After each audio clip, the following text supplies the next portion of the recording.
ശ്രീ പ്രമോദ് നാരായൺ, അങ്ങക്ക് 7 minute. Sir, എല്ലാ പുഴയും ഗംഗയാണ്.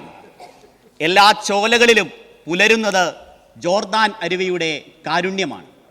എല്ലാ നീർച്ചാലുകളിലും അലിയുന്നത് സംസവിൻ്റെ പുണ്യമാണ്.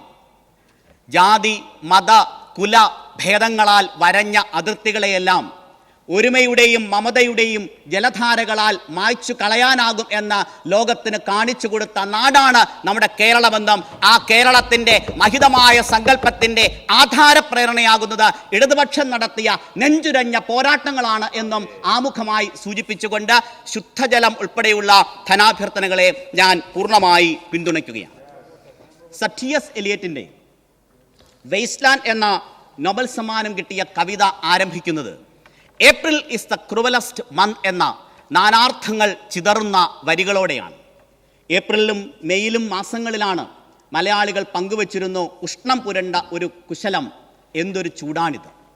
എന്നാൽ അവിടെ നിന്നും സൂര്യാഘാതമേറ്റ് ആളുകൾ മരിച്ചു വീഴുന്ന ഒരു കാലത്തെത്തുമ്പോൾ വേനൽക്കാലം എന്നത് മാത്രമല്ല, മലയാളിയുടെ ജീവിതം തന്നെ ഉരുകിത്തിളയ്ക്കുന്ന ഉത്കണ്ഠകളിലേക്ക് വീഴുകയാണ്. അസഹനീയമായ വേനൽ നിന്നും അതിതീവ്ര മഴയിലേക്കും എത്തുമ്പോൾ ഇതിനിടയിൽ പിടഞ്ഞു പോകുന്ന ഒരു ജീവിതമുണ്ട്. സർ, കേരളം കാലാവസ്ഥാ മാറ്റത്തിൻ്റെ ആഗോള താപനത്തിൻ്റെ പ്രശ്നങ്ങളെ നേരിടുമ്പോൾ കാമറൂൺ സ്ട്രാച്ചറിൻ്റെ ദ വാർ വാട്ടേഴ്സ് എന്ന പുസ്തകത്തിൻ്റെ തലക്കെട്ട് ഓർമ്മിപ്പിക്കുന്നത് പോലെ ജലം എന്നത് വരാനിരിക്കുന്ന കാലത്തെ യുദ്ധങ്ങൾക്ക് പോലും കാരണമാകുന്ന അമൂല്യമായ വിഭവമാണ് എന്ന് നാം തിരിച്ചറിയണം. സർ, ജലത്തിൻ്റെ കാര്യത്തിൽ ഒരു ജല ബജറ്റിനെ കുറിച്ച് കേരളം മൊത്തത്തിൽ ആലോചിക്കണം. കേരളത്തിൻ്റെ എല്ലാ ഗ്രാമങ്ങളും ആലോചിക്കണം. സർ, 1000-ലേറെ മില്ലിമീറ്റർ മാത്രം മഴ വർഷം ലഭിക്കുന്ന വടക്കൻ യൂറോപ്പിൽ കുടിവെള്ളക്ഷാമമില്ല. 3100-ലേറെ മില്ലിമീറ്റർ മഴ കഴിഞ്ഞ വർഷം ലഭിച്ച നമ്മുടെ കേരളത്തിൽ കുടിവെള്ളത്തിനായി കുടിവെള്ളം കുടത്തിലേന്തി കുന്നുകയറുന്ന അമ്മമാരുടെ മഹാസങ്കടം നമുക്ക് കാണാൻ കഴിയും. വെള്ളം എന്നത് ഒരു വലിയ അമൂല്യമായ വിഭവമാണ്. സർ, കേന്ദ്ര ഭൂജല ബോർഡും ഭൂജല വകുപ്പും നടത്തിയിട്ടുള്ള ഒരു ഗ്രൗണ്ട് വാട്ടർ എസ്റ്റിമേഷനുണ്ട്. 159 ബ്ലോക്കുകളായ കേരളത്തെ തിരിക്കുമ്പോൾ അതിൽ 19-ലേറെ ബ്ലോക്കുകൾ ക്രിട്ടിക്കലാണ്, സെമി ക്രിട്ടിക്കലാണ്. കേരളത്തിൻ്റെ ഭൂഗർഭ ശേഷിയെ സംബന്ധിച്ചിട്ടുള്ള ആശങ്കപ്പെടുത്തുന്ന കണക്കുകളാണ് നമ്മുടെ മുമ്പിൽ വരുന്നത്.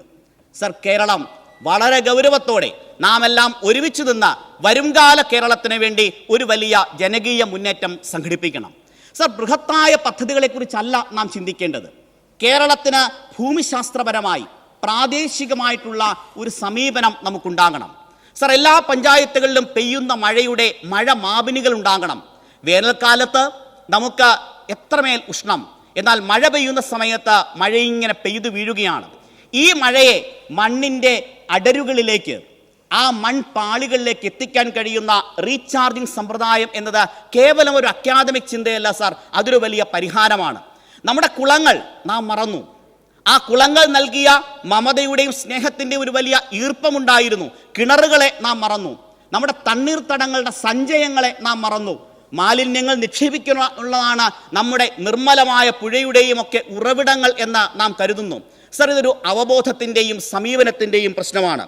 ഒരു വലിയ മൂവ്മെൻറ്റ്, ഒരു വലിയ ലോകത്തിനാകെ മാതൃകയാകുന്ന ഒരു വലിയ ജനകീയ മുന്നേറ്റം ഇത്തരത്തിൽ സംഘടിപ്പിക്കണം. അതിൽ കേരളത്തിൻ്റെ മുഴുവൻ വീടുകളും മുഴുവൻ മലയാളിയും അണിനിരത്തണം എന്ന് അഭ്യർത്ഥിക്കുകയാണ്.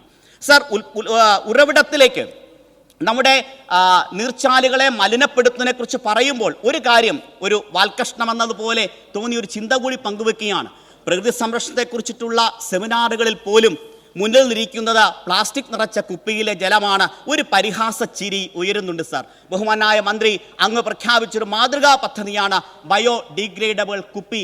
മണ്ണിൽ വീണാൽ അഴുകിപ്പോകുന്ന കുപ്പിയിൽ വെള്ളം എത്തിക്കുമെന്നത് അതൊരു മാതൃകാ പദ്ധതിയായി കേരളം പ്രഖ്യാപിക്കണം. ജലസാക്ഷരതയിലേക്ക് നമുക്ക് എത്താനാകട്ടെ.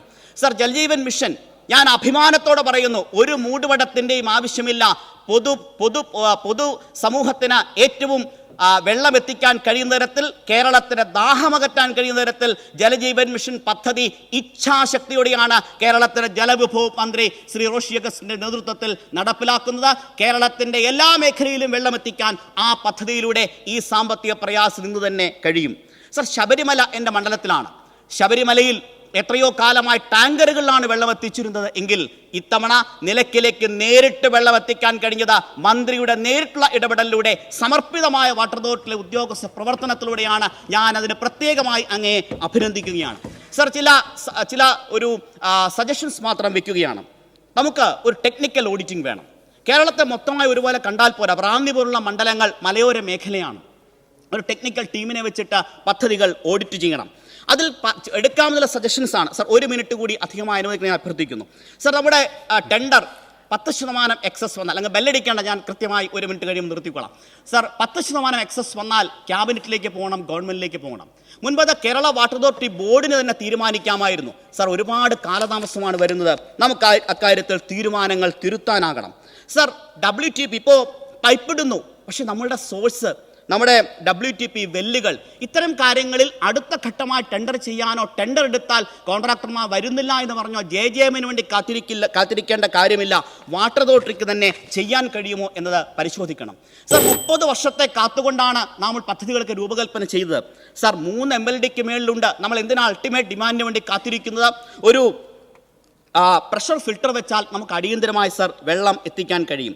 അതുപോലെ തന്നെ പൈപ്പ് ലഭ്യത. റാന്നി മണ്ഡലത്തിലെ പാറക്കൽ കോളനി പൈപ്പില്ല എന്നാണ് കാരണമായി പറയുന്നത്. പൈപ്പ് ഒരു പൂൾ വഴി എത്തിക്കാൻ ഗവൺമെന്റ് തന്നെ, വാട്ടർ അതോറിറ്റി തന്നെ ഇക്കാര്യത്തിൽ മുൻകൈ എടുക്കണം. ഇതുമായി ബന്ധപ്പെട്ട സാമ്പത്തിക ബാധ്യതകളും പരിഹരിക്കണം. സർ, പട്ടികജാതി വകുപ്പിനെ കുറിച്ചൊരു കാര്യം കൂടി. ഇത് മാർച്ച് മാസമാണ്.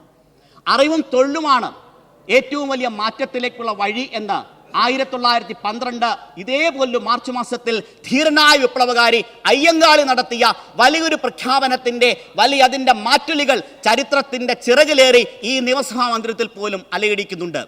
സർ, 2022-27 പഞ്ചവത്സര പദ്ധതിക്ക് മുന്നോടിയായി സംസ്ഥാന പ്ലാനിംഗ് ബോർഡ് നടത്തിയിട്ടുള്ള വർക്കിംഗ് ഗ്രൂപ്പിന്റെ റിപ്പോർട്ട് ഒരു കാര്യം പറയുന്നു. നമ്മുടെ പട്ടികജാതി പട്ടികവർഗ മേഖലയിലെ കുഞ്ഞുങ്ങൾ ഇപ്പോഴും പരമ്പരാഗത കോഴ്സുകളാണ് പഠിക്കുന്നത്.